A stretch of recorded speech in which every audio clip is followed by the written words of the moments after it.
Here are 5 books that I've read over the last couple months that you should read too if you haven't. The first is The Old Man and the Sea, Ernest Hemingway. You got this old guy, Santiago, an old fisherman. You've got this beautiful descriptive writing, descriptions about the sea and the sailing, and descriptions about who he is as a person and why it means so much to him to catch this fish. And what I got out of it, one of the themes is greed, actually. Greed can wreck you in the end, and how that works, and how we have to learn to kind of let go of things that we really wanted. That's how I kind of saw things. So if you haven't read it, definitely get onto it. The second book, The Catcher in the Rye, another classic, J.D. Salinger. You can tell it's kind of dated. The writing style is a little bit dated. What I liked about it is just it goes so deep into who he is as a person and kind of how he sees things. He doesn't see things as a 16-year-old. He kind of speaks and thinks as someone who's, pretty dejected about life and about how things work.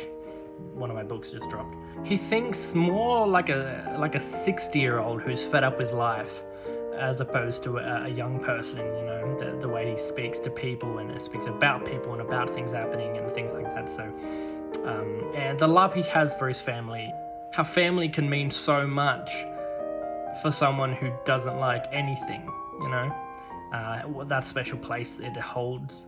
So yeah, definitely read this if you haven't. Which brings me to my third book, actually, An Old Man Called Ove. So this is the same kind of thing, an old guy is dejected with his life after his wife passed away, the only person that he truly cares about, and so life kind of has no meaning after she leaves, and he wants to meet her. He wants to not be in the world anymore, and so he tries to take himself out of it many times, but the only thing that kind of keeps him around is the people around him, the people who he thinks are buffoons, who can't do anything right, and so he has to help them, fix a fence, fix plumbing, paint a room, or he always says in the book things like, he can't see his wife again without helping the neighbors, or she'll be upset with him because she was always the fun-loving one in the family. So it's very much like a grumpy man begrudgingly helping his neighbors because that's what his wife wanted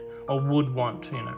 The fourth one, The Lost Storyteller, by Amanda Block. It's about a woman who gets abandoned by her father when she's younger. The only thing that her father left behind is a book of 7 fairy tales. First, she doesn't care about him, but then kind of goes to search for him and tries to find him and uses these